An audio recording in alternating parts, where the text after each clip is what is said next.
Why doesn't ninth have an E, like 90? Is it just because ninth has only one syllable? That wouldn't make sense, though, because saying nineth wouldn't be worse than saying 90. If we were used to nineth, we would have no more trouble pronouncing it than 90 or 19. Where did the E go, and why didn't it disappear from the other words with 9 in them?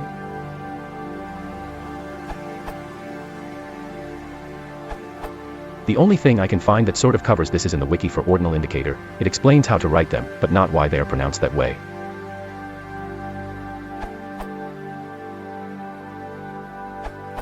Old English.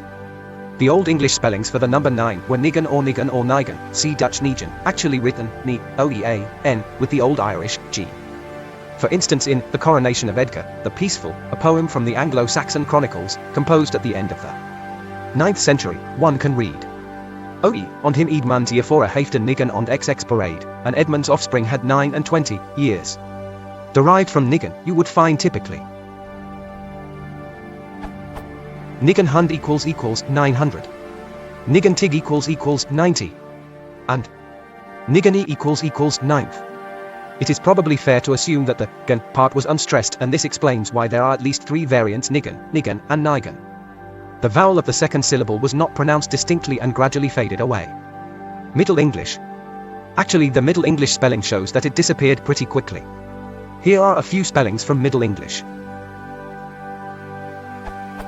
1225 Ankrum. R328 E ni resun is. The 9th reason is this. C 1357 lay folks katek.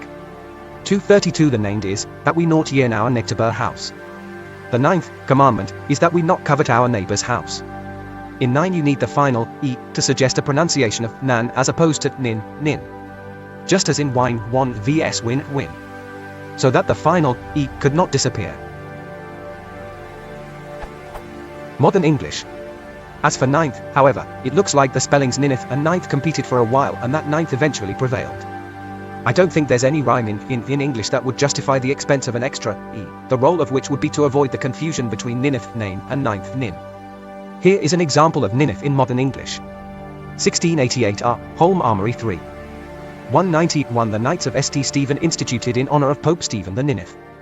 Also note, the same thing happened to transform etoa into 8th, the unstressed O gradually became less heard and the spelling adapted. Sources, OED and Oxford Dictionary of English Etymology 1992.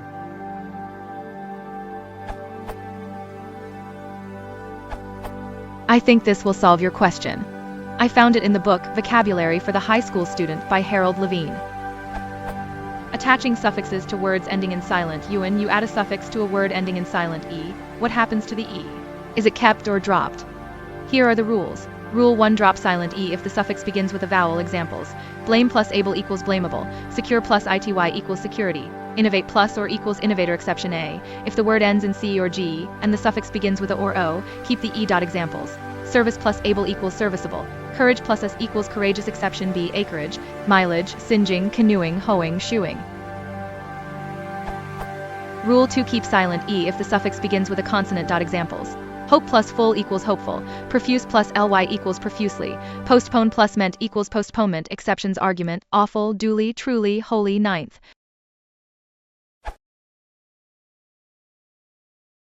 Idiot, så god vokal. Ligesom lidt liggende, men slappe.